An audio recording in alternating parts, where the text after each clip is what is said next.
we're limited in our, as we evolve, we are still limited. We're still, emotional people. We're still, learning how to think separately. But because we have these limitations, I think beliefs actually have a role to play. They're tools in gradually learning what the truth is behind those beliefs. And that is a foretaste of this episode of the Planetary Makeover Show. In response to the heartfelt voices of an awakening humanity, we have evidence that divine help is at hand to work with us to create a hopeful future. Welcome, everyone, to another episode of Planetary Makeover. Today, for the first time, we're pleased and privileged to be interviewing Ann Finneran from Share International on Planetary Makeover. Now, before we get into introducing Ann, let's just talk about what we always try to achieve here at Planetary Makeover. As always, we're not here to convince you of anything. And all we ask is that you consider viewing and listening with an open mind, to consider that mankind can create a new civilization and world based on sharing, trust, justice, equality, brotherhood, peace, synthesis, and love, keeping the best of the old while adding the best of the new. Now, to accomplish this seemingly impossible task, we assert and we demonstrate that humanity is not alone. We have help of an extraordinary kind, which will inspire us to transform these seemingly impossible futures into reality. And how, you must be asking yourself, are we going to do that? Well, mankind's elder brothers are returning to the everyday world after a 98,000-year absence. The world teacher for all of humanity, a spiritual teacher, not a religious figure, is coming with his group, the Masters of Wisdom. They are teachers in the broadest sense of the word. Now, of course, this teacher had been predicted by all the major religions for thousands of years. To give you some examples, for the Jews, that would be the Messiah. For the Muslims, it'd be the Imam Mahdi, depending on the sect, or the Messiah. For the Hindus, it's the Kalki Avatar. For the Christians, it's the Christ. And for the Buddhists, it's Maitreya. They got the name right, though Maitreya is non-denominational. He's not Buddhist, Christian, Hindu, or any other religion. As I said, he's a spiritual teacher in the broadest sense for everyone. Maitreya and the masters are here for the people, not for religious, governmental, or philosophical institutions. And to boot, this is considered the most important event in mankind's history, though of course we will let you judge for yourself. The masters love everyone unconditionally, everyone from the most ardent fundamentalists to the most dyed-in-the-wool atheists and agnostics. They don't need for you and they don't want you to believe in them or follow them. And they're not here to found any kind of new religion. Part of the reason they're so effective is because Maitreya, for example, is an avatar himself, wielding energies and combinations that have never been seen on the planet before. This in part is because he in turn is overshadowed by the avatar of peace and equilibrium, of synthesis, and of a third energy for which we have no name, at least not in English. It could be interpreted as unstoppable will, though that's a wholly inadequate definition. Now, you may ask why they're here. Well, of course, we're at a crisis point for one thing, but aside from that, we are entering a new age, the age of Aquarius, and the masters are helping humanity and the planet enter this new age. They happen about every 2,150 years. So if you thought it was just a pop song from the 60s, no, we're just getting warmed up here. We're leaving the age of Pisces, which has been in effect for the last 2,150 years and was inaugurated by the historical figure we know of as Jesus, who is now the Master Jesus. Writings about Maitreya and the Master's wisdom, as well as their own writings, are meant to stimulate our minds and enhance our intuition. Just reading or listening to it is transformative in a way that doesn't interfere with our free will, which is sacrosanct to the Masters. This subject, vast in scope, includes more than just the Master's wisdom. You think, for instance, Krishnamurti, and is known collectively as the ageless wisdom teaching. And as I mentioned, some of the other teachers it includes who were overshadowed by the Masters include Madame Blavatsky, Helena Roderick, and Alice Bailey. Most recently, author, artist, and esotericist Benjamin Creme. Now, let's get back to the subject at hand. And that would be our guest, Ann Finneran, who is here to talk about whether or not we believe that the world teacher Maitreya is emerging. Now, just a little bit about Ann. She's an environmental activist, an artist, mother and wife, and a longtime student of the Ageless Wisdom teaching and a co-worker at Share International, where I met her years ago. And we hope to have more appearances by Ann on Planetary Makeover going forward. So welcome, Ann. Welcome to Planetary Makeover. Thank you, David. So glad you're here. And thank you for agreeing to take time out of your crowded schedule to speak with us, seeing as how I know you have other speaking engagements this week. I do. You do indeed.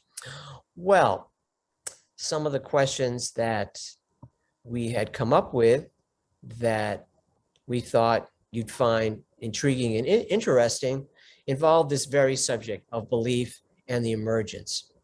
And before we launch into that, just in brief, it's 2 minutes or so we can listen to you answer all those wonderful questions with your vast knowledge on this subject. How did you come to this work and get involved, and what keeps you here? Well, in 1981, in the late summer, I started having these funny little experiences, like a dream, and then a conversation, and then another conversation, and they were all kind of little aha moments that I had. And then on December 19th, I met a couple who in Buffalo, I was living in Buffalo at the time, and it was in an art opening. I had a piece there, and I met this couple there, and they were involved in this story. And so I went to their house. They invited me over, and we were up talking until 4 in the morning.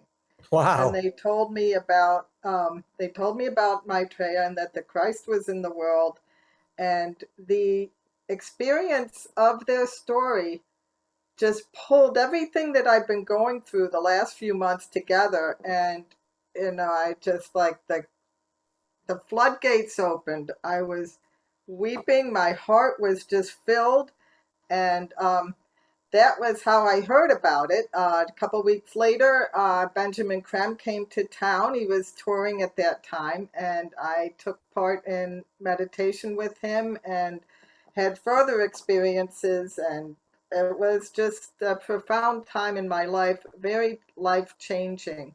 And that was pretty much it. So that was how I got started. And that whole set of experiences, which it's a story in and of itself, just kind of is set in stone. My understanding of this information, and more than belief. I'm just totally convinced. So Great intro story. All right, Ann. now that we know how you got here, let's find out, let's mine some of the information and the wisdom that you've garnered over this time. So my first question in that regard was, going back to the subject of this show, in this, the age of Aquarius, how does belief stack up against knowledge, and why?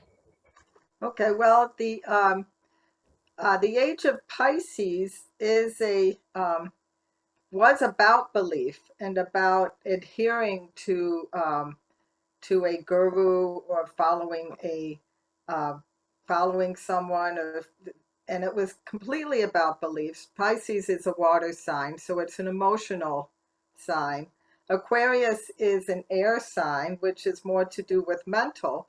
So it requires, so belief is not part of it. Aquarians are about knowledge and about self-awareness. They're thinking for themselves. They're not, they, because they think for themselves, they're not dictated by governments, religions, philosophical thought. But they also think in terms of group knowledge. So there's a little bit of involved in that, but they are totally not really into believing as an emotional thing, but as a knowing as a mental thing. That's great. Sounds like it'll be a relief to humanity to have this new incoming energy. So, Yeah. speaking of humanity, how do you think conservative Christians will react to Maitreya as the world teacher and to the reappearance of Master Jesus? What do you think they'll believe about each of those figures? Well, it kind of depends on their level of understanding, on their own personal intuition, I think. But some may see Jesus as the Christ. They might recognize him as who they believe to be the Christ, and Maitreya is like his lieutenant. Some might just be totally resistant and go to all kinds of imaginations about who Maitreya is. Their beliefs will be just completely challenged and shaken to the core. They might hate the idea of Maitreya as the world teacher and not as the world savior who's coming to um, pull them up into heaven while the rest of us stay behind. And so the cherished beliefs die hard and hurt bitterly in the process is something that Maitreya himself has said. Um, so some of them might, if they are open and if they are truly Christian, their hearts might open and they may recognize him outright. But because religion is such a uh, what's the term? Conditioning thing, they may be so fully conditioned in their religion that they won't be able to reinterpret their beliefs into the actual truth and might feel challenged by it. It should be exciting to witness, and if they can make a change and adapt to this, things may change rather quickly. So, would you say, and how are a belief in God or a belief in atheism paradoxically similar? Well, they're both beliefs. They're both based on emotional conditioning, and they're both glamours. I think a glamour is taking a truth and to the extreme, so that they only see it in one perspective and not staying open to the whole realm of possibilities. So they if the solution to that might be to recognize that we're all humans, that we all are valuable, that we're all divine, although an atheist might not see it in those terms. I think there's a infinitesimally, that is to say, a non-existent line between the idea of God being everywhere and there being no God.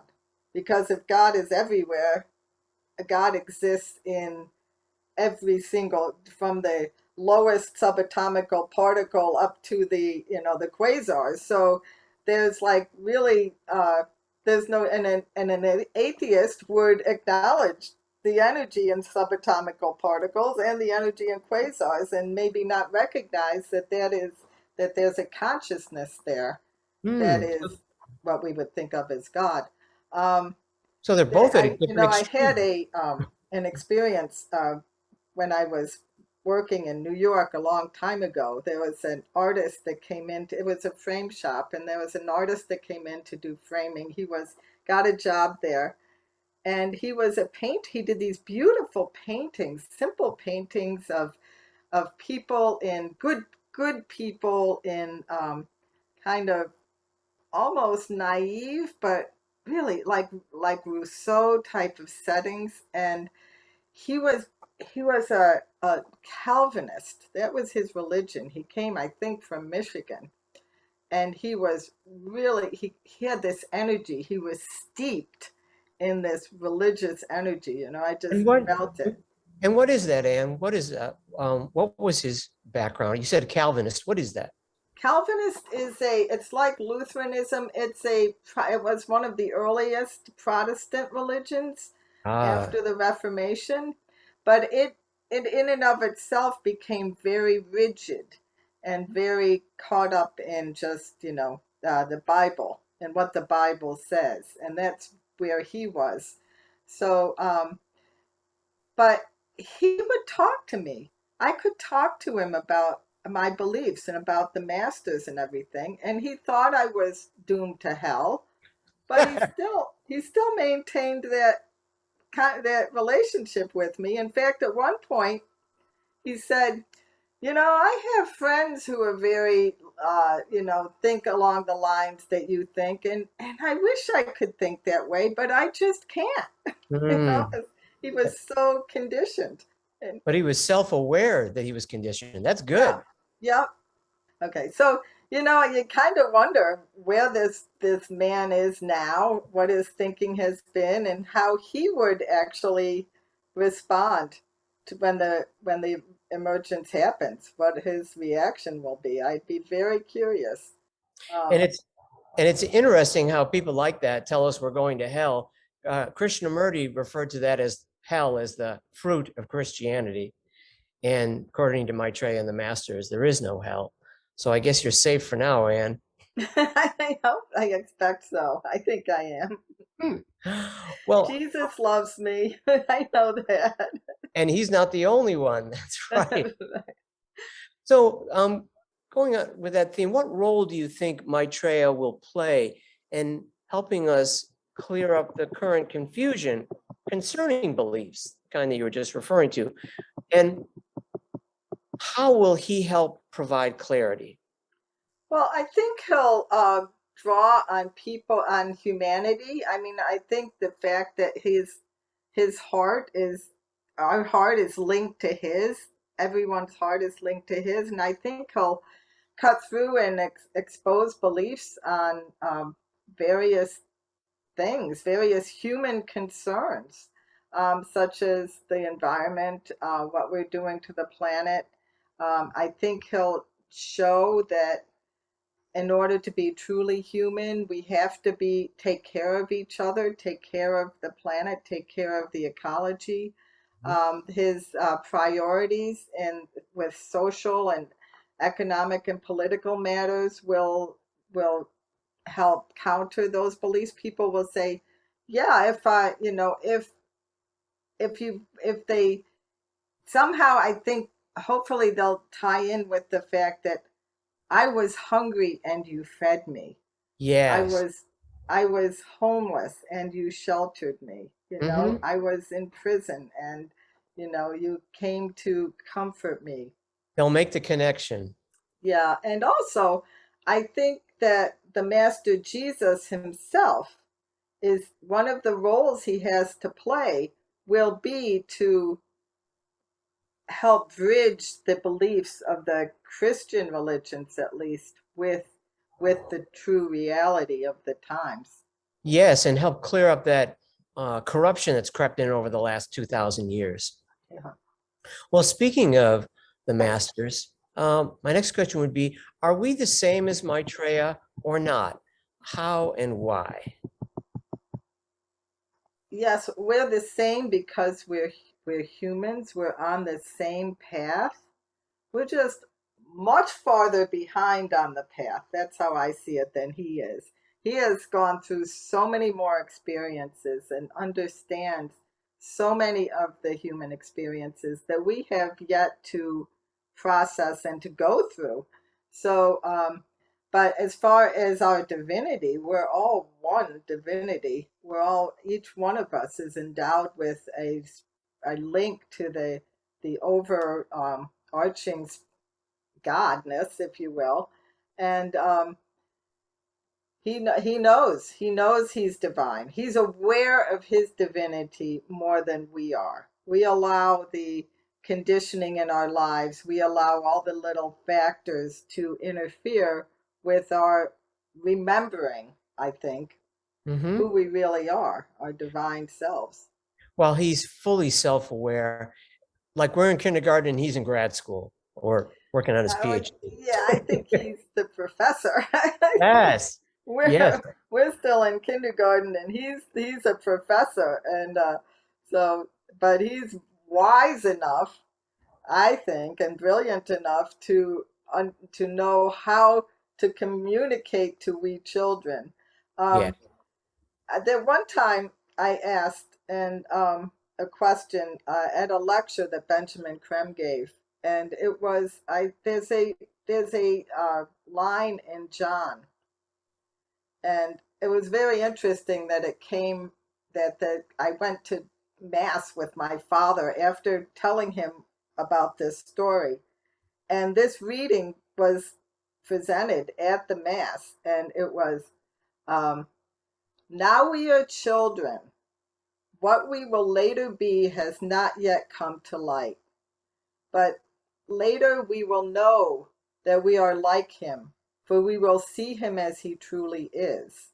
Mm-hmm. And, my father and I exchanged knowing glances. He recognized that that was pertaining to our conversation.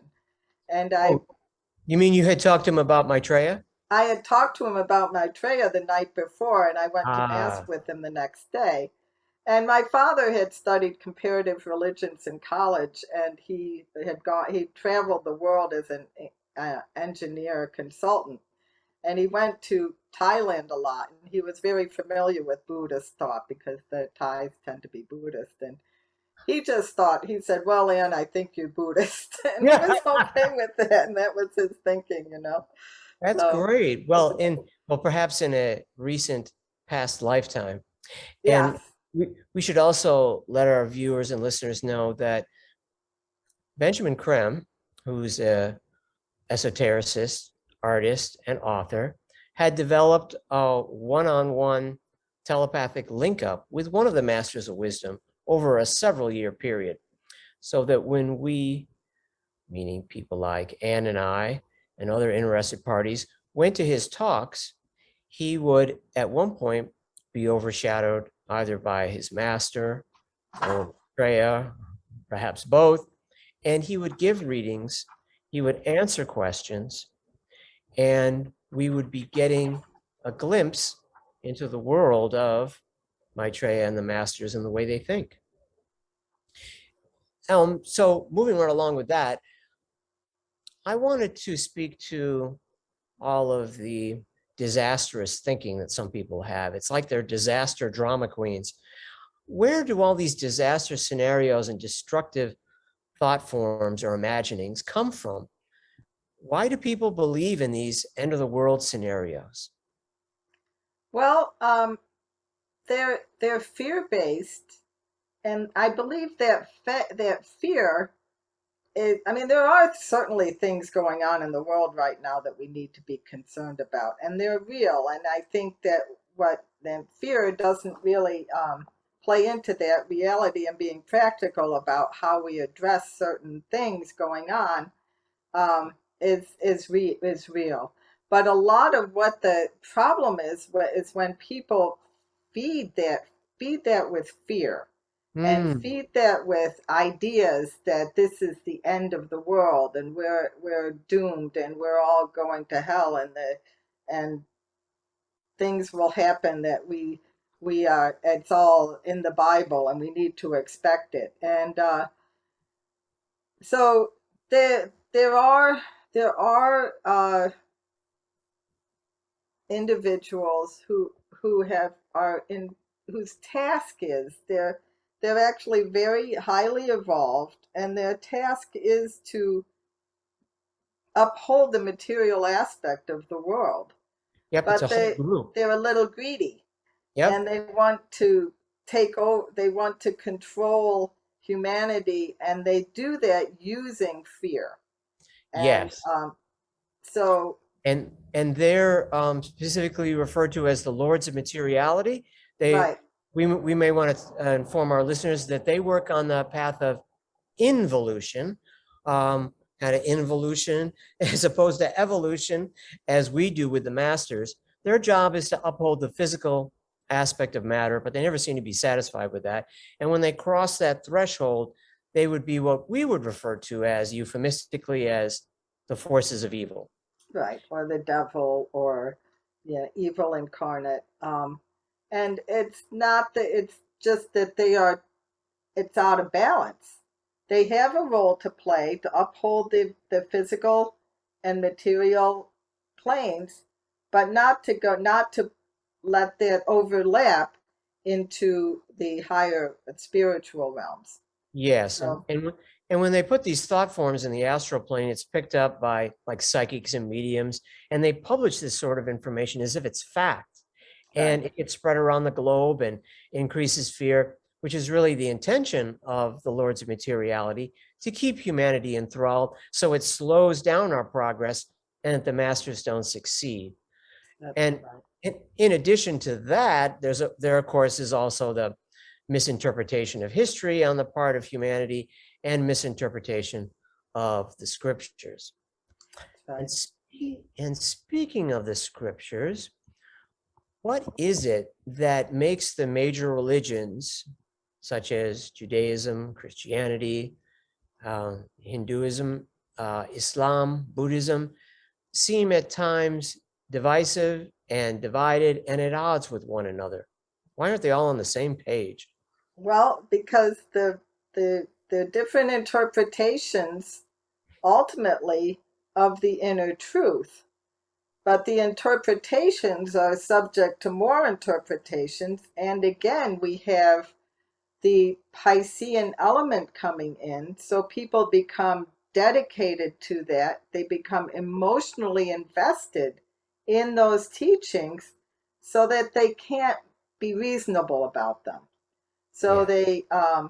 the belief system, the ideologies and illusions that the religious leaders feed and perpetuate that whole problem of the emotional attachment, and impose upon their members. And also there is some probable corruption involved there. They want to hold on to that thinking for some power reason or political reason, um, so that they can control for instance, they can control women and keep them bound and enslaved essentially in their Probably. lives, and not allow them to educate. Mhm. And so that's there's and it's all based on religion, which is so the solution to that, that we are all we are all souls incarnate. We're all immortal beings. We're not really bound by those teachings, but the truth underlying it is something we can all tune into at some point when we become free of our conditioning, which is really again what it's about. The Hmm. religions condition people's thoughts and modes of living so that they are really bound by them. They're enslaved by them, and And and so and that's it. And that's interesting too, Anne, because you brought up something else. That when people free themselves of this, that synthesis, they can combine different viewpoints, so they're not at loggerheads, they're not opposed anymore. And in the age of Pisces that we're just coming out of, humanity had perfected or tried to perfect individuality and the concept of idealism was introduced. But now it's gone too far. Individuality has become selfishness and greed, and idealism has become fanaticism. And so now we need to clean up the major religions, the corruption that's crept in, so that we can all move forward together without condemning one another. So on to our next question, Anne, how does this information from the Ageless Wisdom teaching and Share International and Maitreya and the Masters of Wisdom differ from traditional religious teaching? Well, again, religion relies on our conditioning and beliefs. And one of the reasons humanity progresses so slowly is because they're hanging on to those old beliefs, and that maintains a closed mind. They don't can't open up to learning that this is actually an interpretation and a veil over the inner truth. And so the ageless wisdom teachings require an open mind. You just allow you, and I think anyone versed in a particular religion can find the in their religion embedded in the ageless wisdom teachings. They actually aren't so foreign to each other if they have an open mind to understand that it's an interpretation, and The that under irony, that interpretation is the truth. And the ageless wisdoms generally, it can actually address certain religious teachings in a way that they can find the commonality there, the and irony of hopefully, it. huh? I said the irony of it all. Yes, exactly. Well, So, so it seems that part of the difference is the traditional religions and seem to be based on belief, whereas the ageless wisdom teaching, what Maitreya and the masters are teaching, the art of self-realization, is free from belief. right, it is. It's just understanding the really just being who you are, and learning the truth behind the religions. Just keeping open to that, and Mhm. so it's yeah, if you're bound up in thoughts, and keeping an open mind is just really what it's all about in life in general. I like to think of life as just one big experiment, and discovering on everything. What does that really mean? And I think if people live that way, just see and look and see what things mean, and maintain an open mind and not predefine what something means, then you can go a long way to moving ahead and understanding the truth. Sounds like a much easier mode of living. I'm looking forward to more of humanity adapting that. So I was thinking too, when humans recognize a need for and believe in the type of change that you talked about, why do they seem to lose motivation following an initial rush of enthusiasm when it comes to doing that work? Well, if the enthusiasm is, again, it's that idea of your emotions are involved, and then all of a sudden your conditioning and your beliefs come in, and you go, wait a minute, I don't get what this is. I need to move on, but now I'm not I'm not feeling I'm not feeling it anymore. And again, that slows down the human process. So their belief conditioning is always involved there. And I think if they meditate, Mhm. it can help them realize to detach and view it as what is happening, keep maintaining that detachment from what is going on and not hanging on to their old conditioning. again, I think maintaining that idea that this is an experiment that they're going through, and that it's not that we just need to meditate. I think it's really a big solution to that. Yes, And I would agree, Anne, because when you meditate, you're bringing in the energies from the soul and sort of downloading them into the physical brain and the personality. And that energy is inexhaustible, it's bottomless. Whereas the emotional energy that we talked about initially, that's finite. It's like shallow pop music versus Mozart or Beethoven. yeah, that's a good analogy. And it's a when the intuition can kick in, and when true, and I think again meditation helps there. But if you tune in from that place, it helps sustain you as well. Um, and that brings in the idea of faith, really. I mean, what's faith versus belief? So you can have faith is actually maintaining that intuition, that you know that this is just tuning into the fact that this is it. This Yep. is without being emotionally bound up in it, so that you're going into a fight with somebody about, no, this is my it and that's your it, and you're wrong and I'm right. There's That's right. actually a tuning in with the intuition that can, if you are truly tuned in with your intuition, it maintains you. You can proceed. You can just Mhm. keep going according to that, knowing that it will work out and that you can just keep working at making it work out. That's right, because our feelings, our emotions, our thoughts, our viewpoints, they change. They're always in flux, as is the physical vehicle. But the energy from the soul is constant. And so if we stop relying on just the emotions and the thoughts and start bringing in some of that soul energy, then we'll have a more consistent supply of wisdom to draw upon. Exactly. And I was wondering too, going along with that, as we're trying to grow and change, what is evolution and how does evolution relate to belief?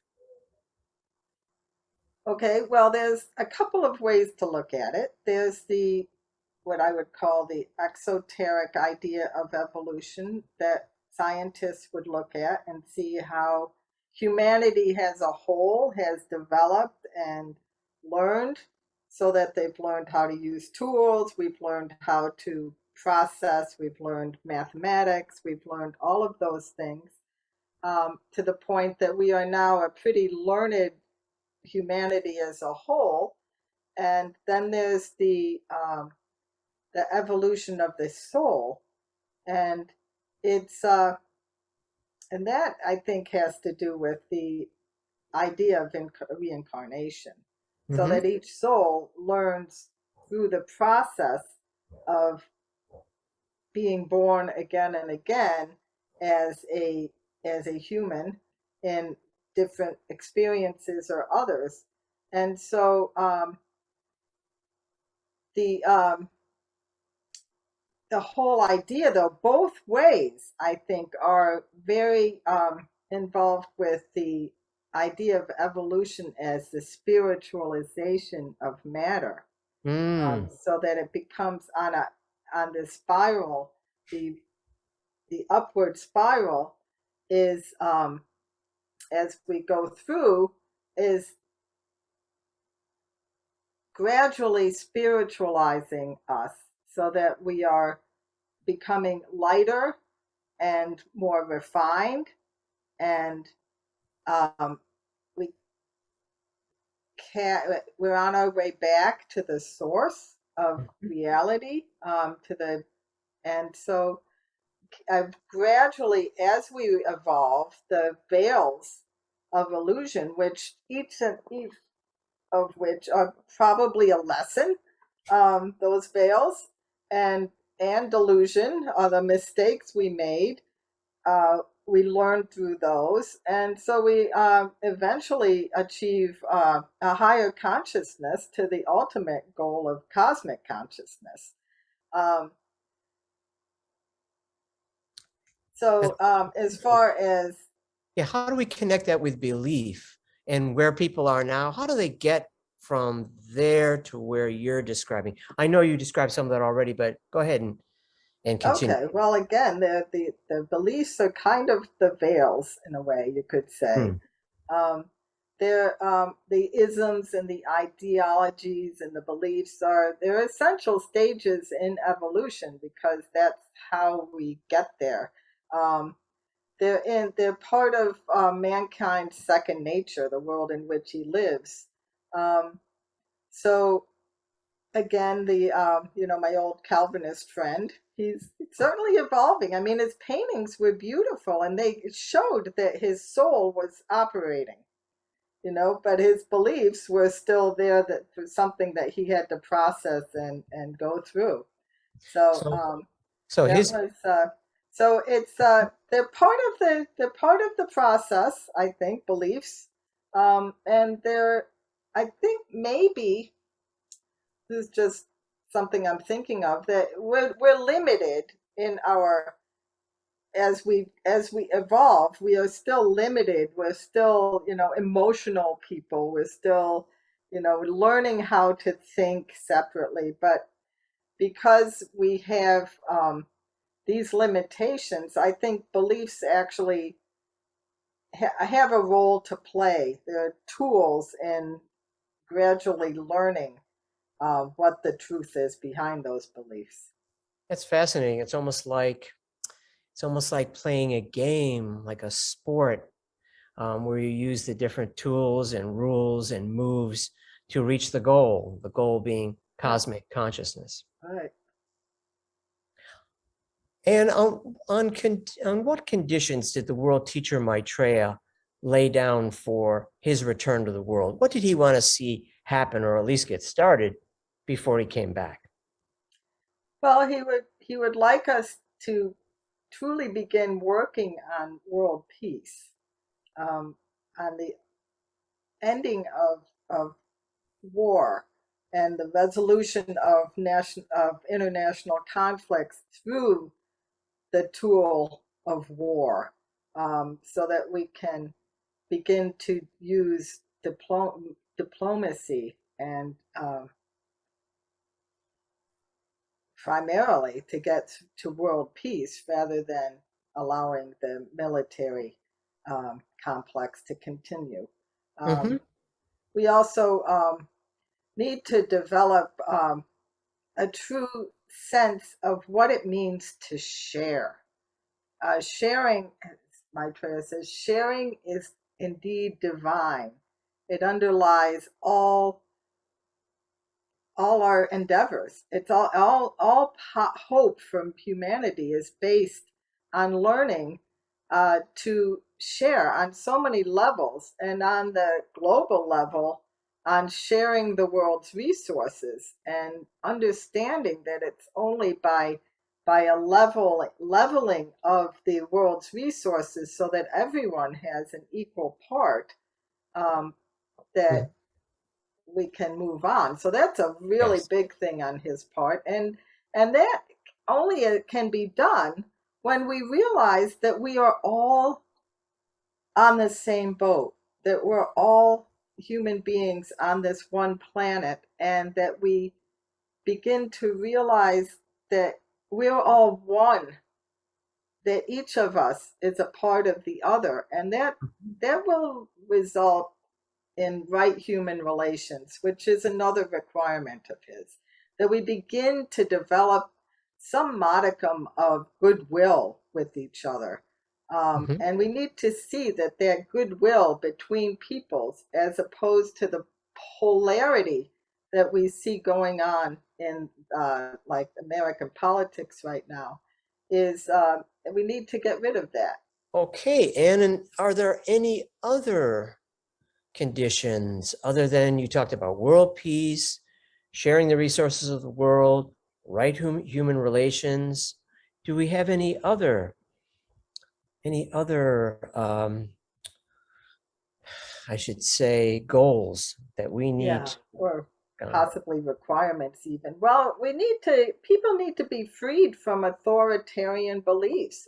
Political and religious organizations, I was talking about the polarity before, but also religion, stifling their followers and their thinking, stifling their people's thinking. That needs to stop. I don't Mhm. know if we're doing such a good job right now on this. We really need to start working on those things now. Yes, we're still seeing a lot of that, and not just religious, but political as well. A lot of governments are still trying to exercise too much control over their populations. So hopefully, the beneficent energies of Maitreya and the masters and the avatars that oversee them will slowly help to transform the planet, which it appears they're already starting to do. Good example would be the dissolution of the Soviet Union and the end of apartheid in South Africa. Of course, the fall of the Berlin Wall, which are sort of symbolically represented the unification of the East and West hemispheres. Yeah, those were amazing events. They were indeed. I'd love to see a new one. Yes, we're due. We're due. Well, another question I had was how, in an occult way, can we differentiate between belief and hope? Occult meaning sort of the hidden study that it has been up to now, the ageless wisdom teaching. How can we employ that and what the masters teach to differentiate between belief and hope?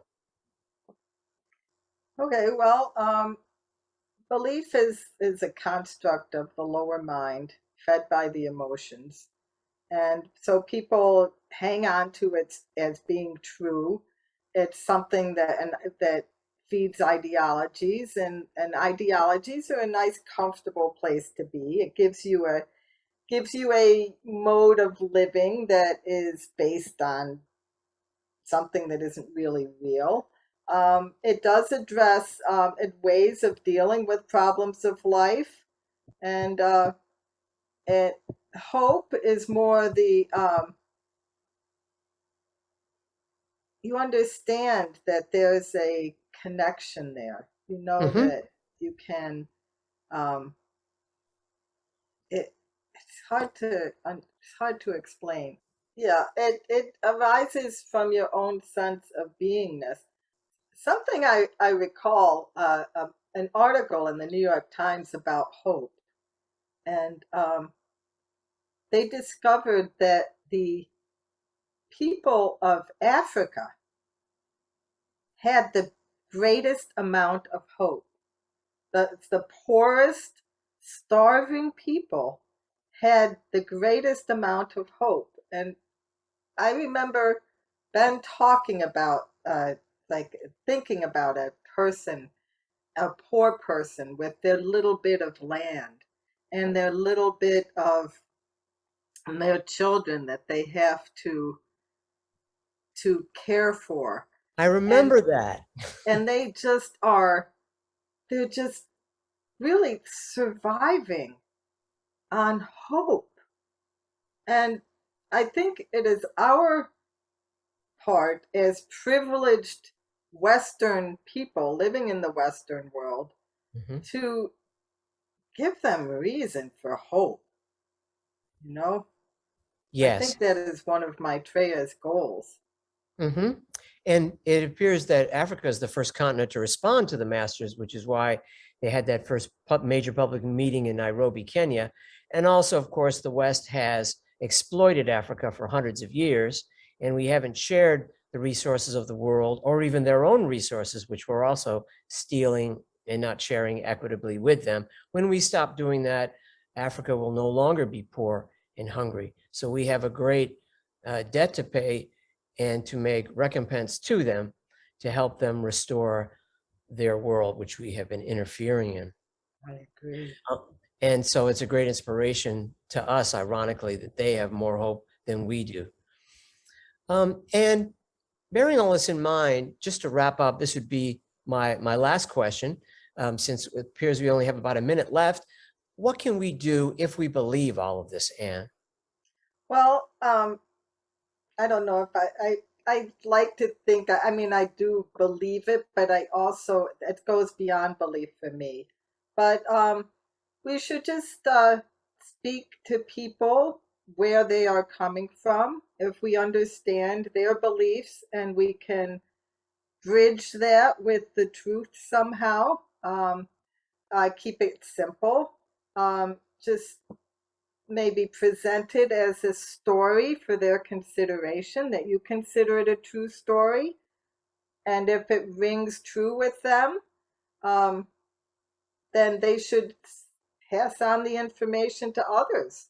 And I think with a smile and with our own inspiration in this information, we can we can become infectious. That inspiration can be infectious, and it can lift the hopes of all of us. And that's, I think, the way to do it. And that would be the goal of our show. And hopefully, Ann, you have helped push forward that goal for us and made it within reach of even I more of hope the so. audience. That's one of my hopes. Thank you, David, You're for the welcome. And opportunity. oh, certainly. You're welcome. Thank you for visiting us. We just want to be sure and remind everyone to follow us on Facebook at #Planetary Makeover and at the website planetarymakeover.org. So thanks again, Ann, and we'll see you here hopefully on Planetary Makeover again soon. I hope so. Thank you. You're welcome. Goodbye, everyone, for now. Visit us on Facebook at #Planetary Makeover. This show has been a production of planetarymakeover.org. At our website, we have a link to our bi-weekly live show at 5 p.m. Mondays, Western Time, and 8 p.m. Eastern Time. At our website, we also have a link to our archives and a selection of our shows. For more background info, visit www.shareinternational-west.org. That's shareinternational-west.org. For related books and DVDs and CDs by Benjamin Creme on the emergence of Maitreya, the world teacher, please go to share-ecart.com.